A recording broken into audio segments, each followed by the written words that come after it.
మనకి చాలామంది ఫేస్ చూపించకుండా లైవ్ చేద్దాం అనుకుంటారు.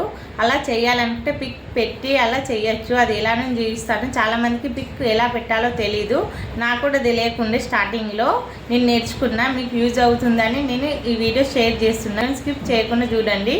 పిక్ ఎలా యాడ్ చేయాలి లైవ్ చేసేటప్పుడు అని ఒకసారి చూడండి. ఫస్ట్ మనం యూట్యూబ్ ఛానల్ ఓపెన్ చేయాలి. చేయగానే మనకి ఇక్కడ ప్లస్ సింబల్ కనిపిస్తుంది కదా, అది క్లిక్ చేయాలి. వీడియో, షార్ట్, లైవ్ అని కనిపిస్తుంది కదా, లైవ్ పైన క్లిక్ చేయాలి. అప్పుడు మనకు లోడింగ్ అవుతుంది.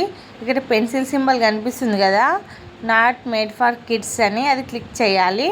క్లిక్ చేస్తే మనకి ఇక్కడ అన్లిస్ట్ అని కనిపిస్తుంది కదా పైన విజిబిలిటీలో, అది మనం పబ్లిక్లో పెట్టాలి. అప్పుడే మన లైవ్ అనేది అందరికీ కనిపిస్తుంది. పబ్లిక్లో పెట్టి బ్యాక్ వెళ్ళాలి.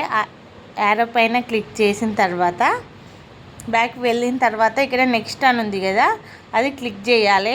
ఇక్కడ no it's not made for kids అని ఉంది కదా, దానిపైన క్లిక్ చేయాలి. ఇది పిల్లలు చూడకూడదు అని, పైనదేమో పిల్లల కోసమే వీడియో అని అర్థము. తర్వాత గో లైవ్ అని క్లిక్ చేయాలి. 1 2 3 స్టార్ట్ అని వస్తుంది. లైవ్ గో ఇంటూ లైవ్ అని ఇలా వస్తుంది. మనకు రైట్ సైడ్ ఆప్షన్ కనిపిస్తున్నాయి కదా, first, second, third, fourth, fifth option మనము క్లిక్ చేయాలి. అప్పుడు ఇలా వస్తుంది. నేను ఫొటోస్ పెట్టి లైవ్ చేశాను కాబట్టి ఈ ఫొటోస్ అన్నీ కనిపిస్తాయి. మీరు ఒకవేళ ఫస్ట్ టైం కాబట్టి పిక్ పెట్టి లైవ్ చేయడం అయితే ఇలా గ్యాలరీ సింబల్ కనిపిస్తుంది. దానిపైన క్లిక్ చేస్తే మనకు నచ్చిన ఫోటో పెట్టుకోవచ్చు. మీ ఇష్టం ఏదైనా పెట్టుకోవచ్చు. ఫోటో పైన క్లిక్ చేసి డన్ అని నొక్కాలి. నొక్కితే మనకు అప్పుడు ఫోటో అనేది కనిపిస్తుంది. ఇక్కడ చూడండి, నా ఫోటో వచ్చింది కదా, అలా వస్తుంది. అంతేనండి. డన్ పైన క్లిక్ చేయాలి, అంతే. లైవ్ స్టార్ట్ అయిపోతుంది. చూడండి, ఒక లైక్ కూడా వచ్చింది నాకు ఫోటో పెట్టాక. వద్దు అనుకుంటే ఇక్కడ నాన్ అని ఉంది కదా, ఇక్కడ అది నొక్కాలి, అంతే. మన ఫేస్ కనిపించాలంటే ఫ్రంట్ కెమెరా పెట్టుకొని మన ఫేస్ చూపించవచ్చు.